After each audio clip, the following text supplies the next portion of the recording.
Hi అందరికీ నమస్తే అండి. అందరూ ఎలా ఉన్నారండి? ఈరోజు నేను రొయ్యల వేపుడిని ఎలా చేసుకోవాలో చేసి చూపించబోతున్నానండి. మనకి ఇక్కడ హైదరాబాద్లో మనకి గోదావరి సైడ్ దొరికేంత సీ ఐటమ్స్ దొరకాలంటే కొంచెం కష్టమేనండి. అంటే అఫ్కోర్స్ దొరుకుతాయి అనుకో, కాకపోతే అక్కడ దొరికినంత పెద్దగా అంత టేస్ట్గా ఉండవండి. ఐస్ అవి వేసేస్తూ ఉంటారు కదా. సో మా పిల్లలు మాత్రం ఈరోజు రొయ్యలు పకోడీ కావాలి, రొయ్యలు వేపుడు కావాలి అని స్టార్ట్ చేశారండి. పకోడీ అయితే వద్దులే, రొయ్యలు వేపుడు అయితే చేసుకుందాం అని చెప్పి మేము బయట మార్కెట్ నుంచి తెచ్చుకున్నామండి. రొయ్యలు అయితే మరీ పెద్దవి దొరకలేదు, ఇలా ఈ సైజులో మీడియంగా దొరికాయండి. సో వీటితోనే నేను ప్రిపేర్ చేసేస్తున్నాను.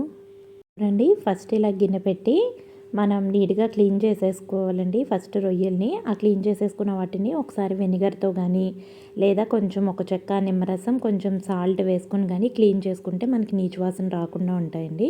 సో నేను వీటిని ఆల్రెడీ క్లీన్ చేసేసాను. క్లీన్ చేసేసాక ఇలా వాటర్ ఏం పోయకుండా ఇలా గిన్నెలో వేసేసుకోవాలండి. వాటిని కొంచెం ఒక హాఫ్ స్పూన్ పసుపు, ఒక స్పూన్ సాల్ట్ వేసుకుని వీటిని మూత పెట్టేసి వాటర్ అంతా కూడా ఎవాపరేట్ అయ్యేంత వరకు మనం వీటిని ఉడికించుకోవాలి.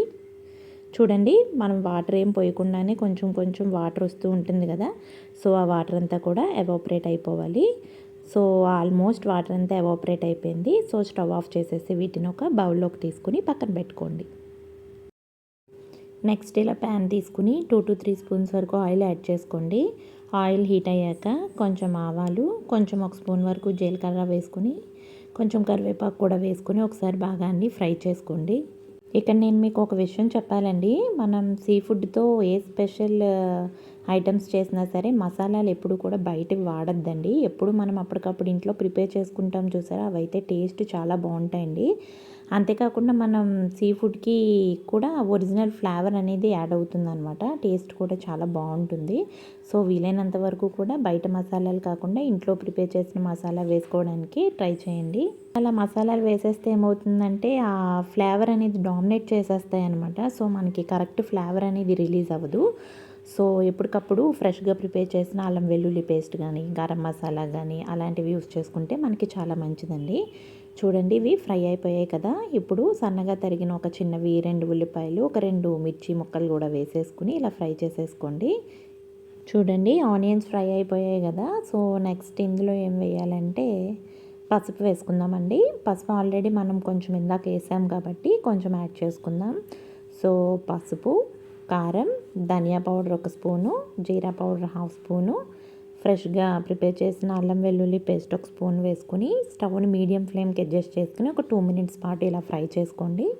చూడండి, కొంచెం ఫ్రై అయింది కదా. సో నెక్స్ట్ ఇందులో కొద్దిగా వాటర్ పోసుకుని ఇలా సిమ్లోనే పెట్టి స్టవ్ని 1 నిమిషం పాటు ఇలా ఫ్రై చేసుకోండి.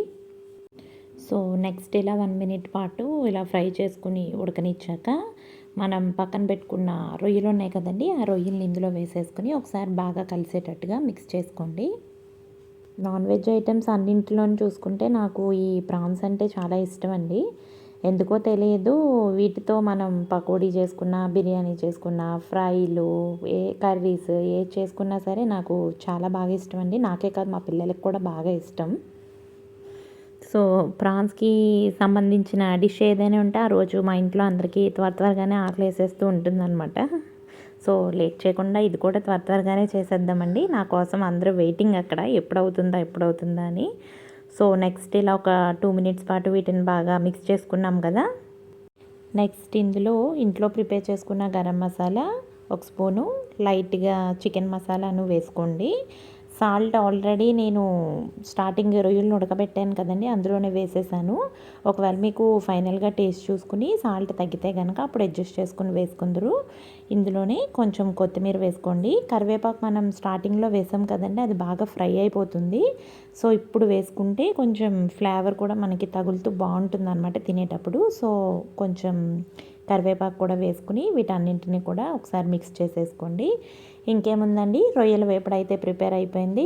అయ్యయ్యో చెప్పడం మర్చిపోయానండి, ఇవన్నీ ఒక ఎత్తు అయితే మనం ఇందులో నిమ్మరసం పిండుకుని తింటే అబ్బబ్బా టేస్టే వేరండి. దాన్ని అయితే అస్సలు మర్చిపోద్దు మీరు. ఫైనల్గా ఒక నిమ్మకాయను కోసుకుని ఇలా రసం పిండేసుకుని వేడి వేడి అన్నంలో సాంబార్లోకి కానీ రసంలోకి కానీ ఈ ఫ్రైని నంచుకుని తినండి. మీరు ఇంకా వదిలిపెట్టరు అనుకోండి. ఎవ్రీ వీక్ రొయ్యలే తెచ్చుకుని తింటామంటారు. ట్రస్ట్ మీ అండి, అంత బాగుంటుంది. ఇంతేనండి, రొయ్యల వేపుడు ప్రిపేర్ అయిపోయింది. చక్కగా అండ్ సింపుల్ అండ్ టేస్టీగా మనం ఇంట్లో ఉన్న ఇంగ్రీడియంట్స్తోనే భలే చకచకా చేసేసుకున్నాం కదండి. సో మీరు కూడా తప్పకుండా ట్రై చేయండి. మరిన్ని ఇంట్రెస్టింగ్ రెసిపీస్ కోసం మన ఛానల్ని సబ్స్క్రైబ్ చేసుకొని పక్కనున్న బెల్ ఐకాన్ని యాక్టివేట్ చేసుకోండి.